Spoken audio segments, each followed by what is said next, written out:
Good morning, students. That day we have learnt about lesson 1, 3 questions, only first part, part 1. Today we are going to read and learn about second part of this lesson. So, yesterday we found that the king worked for that hermit, and while digging that seed bed, almost it turned evening, and the king thought to ask once again that 3 questions answered from the hermit. And suddenly the hermit saw someone was running towards them. And after that part, let us start today.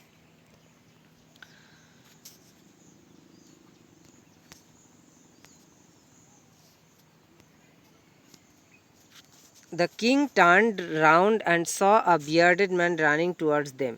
His hands were pressed against his stomach, from which blood was flowing. When he reached the king, he fainted and fell to the ground.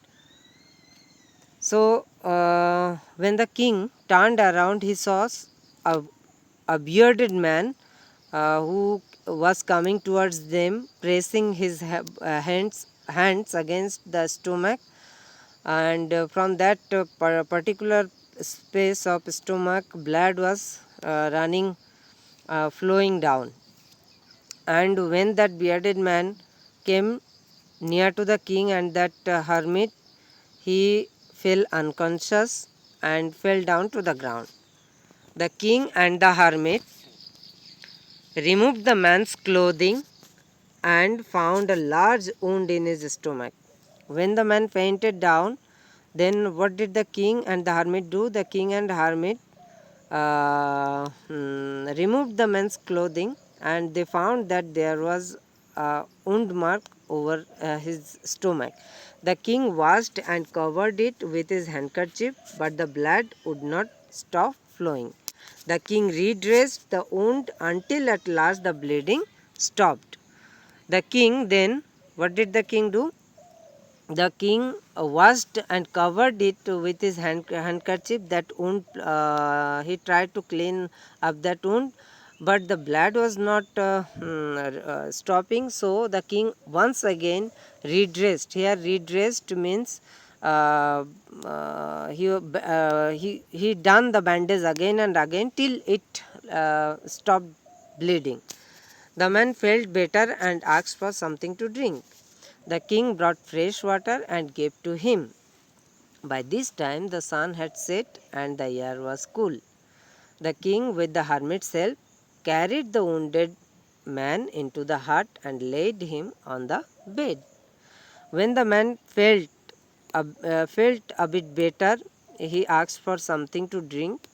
What did the king do? The king brought some fresh water for him, and as it was turning dark and it was quite cold outside, so the king and hermit both took that wounded man into the hermit's hut, and that wounded man laid down on the bed.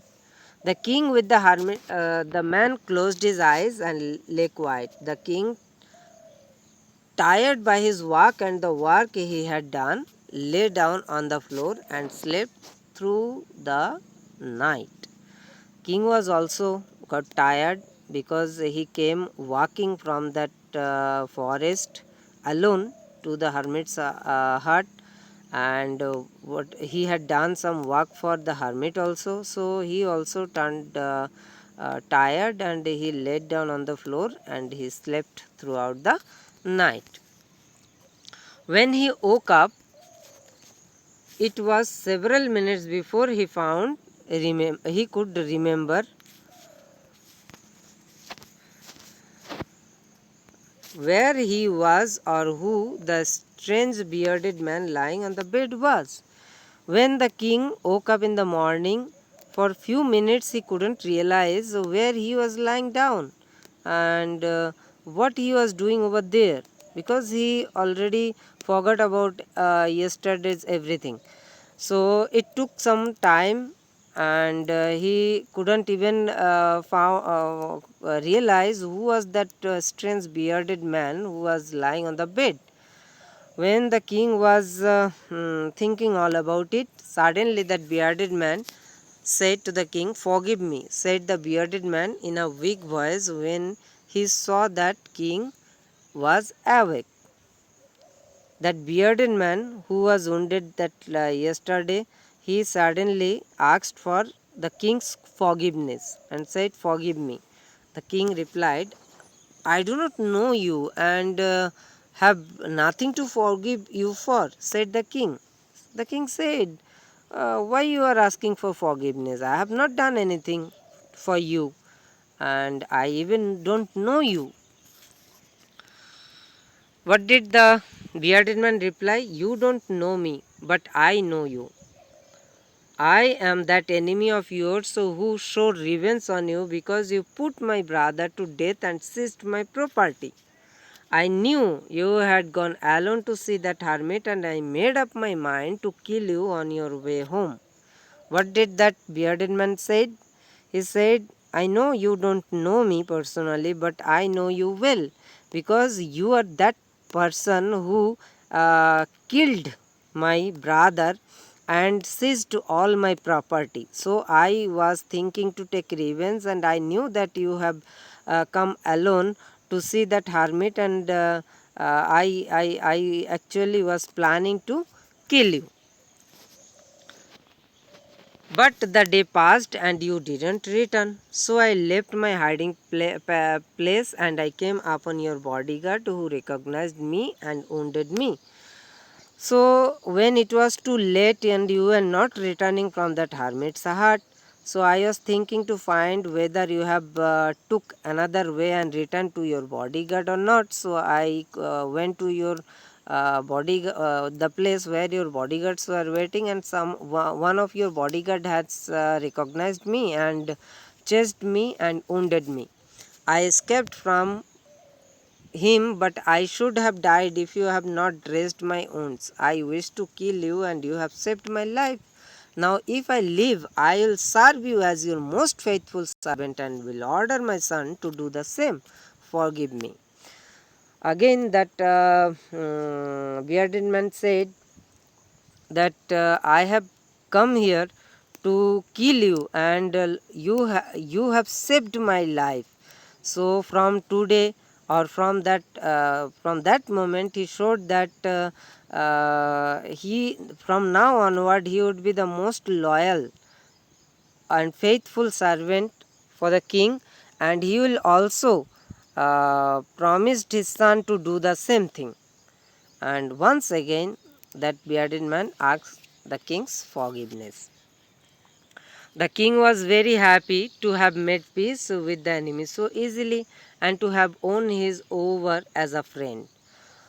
He not only forgave him but said he would send his servants and his own doctor to look after him, and he promised to give back the man his property.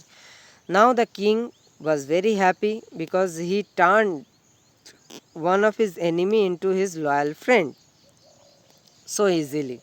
And he not only forgave him, he also promised told to send his servants and his personal doctor to look after him, to treat him, and also promised that he will soon return his property. Leaving the wounded man, the king went out of the hut and looking around for the hermit. Before going away, he wished once more to get answer of his questions. The hermit was on his knees in the beds that had been dug the day before. The king went up to the hermit and said, "For the last time, I beg you to answer my questions, wise man." Then the king went outside looking for the hermit. When he came outside, he saw that hermit was showing some seeds on the beds which was dug yesterday. The king then asked the hermit again, "Sir, for the last time, I am requesting you to please give me the answers of those three questions." Okay. What did the hermit reply? You have already been answered, said the hermit, still bending down to the ground and looking up to the king as he stood before him. The hermit said that you have already been answered, means I mean you have got the answer yourselves. The hermit didn't wake up. He still was sitting over there and only looking at the king and said such. What did the king ask? How have I been answered? What do you mean? The king was surprised. King thought, when did I get the answer? Who said? Who told me the answers? So he thought, when was I answered? And what do you mean? What do you want to say? The hermit said, do not see, replied the hermit. If you had not pitied my weakness yesterday and had not dug these beds for me, you would have gone away. Then the man would have attacked you, and you have been wished you had stayed with me. So the most important, okay. So the hermit said see, didn't you see? Yesterday, when I didn't give you the answer, when I was working and I was feeling tired, you had dug the seed beds for me. And what if you would not help me? Then you would return. And if you would really return at that time, maybe that wounded person or that bearded man who was waiting for you to return would kill you. So, the most important time was when you were digging the beds, and I was the most important man, and to do good to me was your most important business. Then king said, hermit said, so the most important time was yesterday when you were digging the seed beds, and the most important person for you yesterday was me, and you were helping to me. That was the most important work then. Afterwards, so when you when the man ran to us, the most important time was when you were caring for him, because if you had not dressed his wounds, he would have been died without having made peace with you. So he was the most important man, and that what you did for him was the most important business. Or secondly, yesterday when that wounded man returned to us, the important time was the time when you were trying to give him the first aid and dressing him. The most important person for you was that person, that wounded man. And the most important work was the work which you did for him, means the giving treatment and helping him to get inside the heart and bringing for him the fresh water and all those things. Then again the hermit said, remember, remember then, there is only one time that is important, and that time is now. Okay? It is the most important time, because it is the only time we have any power to act. So finally the hermit said to the king that, remember, the most important time is the time now, because this is the time only when can do some action, means we cannot do any action in past time, or we even cannot do anything in the future. So whatever we are doing right now, only the current time now is the most important time. Secondly, the most necessary person is the person you are with at a particular moment, for no one knows what will happen in the future, and whether we will meet anyone else. The second question's answer, who was the most important person to listen? The answer is the most necessary person in person is the person when you are interacting with the person. That person is the most important person, means when you are doing anything in present time, and what the person you are talking to or doing work with, that person is the most important person, because no one knows what will happen in future, whether they will or you will meet that person again or not. And third question answer, the most important business is to do that person good, because we were sent into this world for the purpose alone. And the most important, what is the most important work? This was the third question. So the third question answer is, the most important work is to do that person good. Mean, if whatever good you can do with the person you are dealing with, that is the most important business or task or job, because we are human being and we have sent to this world only to serve this purpose alone. So this is really very wonderful story written by Leo Tolstoy. You again listen to the video and then read the whole story, part 1 part 2 both. And if there will be any further problem, you better personally talk to me, and at least twice you read the story. Okay beta, thank you.